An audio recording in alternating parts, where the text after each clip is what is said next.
lâu tên ô cả em chim lâu ito na ka ngay biat lu itam chava ka lâu tan to ngay na chu hiang o in lia quy lung lung so am soi ngay na rin mong chu herdun seli italan o mate ita ka panay na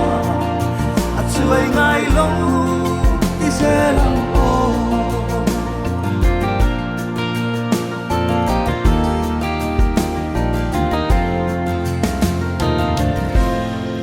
ngày la yesua isung leng sa ana asin kadong tharte idrang nema kabelai hiya mangai na rin om chulanin min pom vela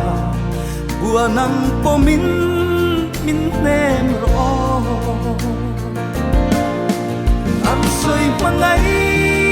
na rin om chu herdun seli itanan o mate ita ka panay na at suway ngay long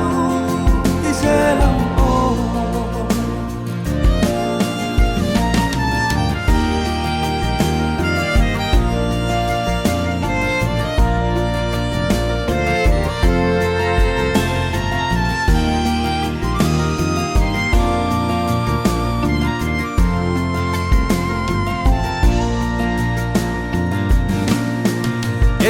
tika her chuak ve ang mo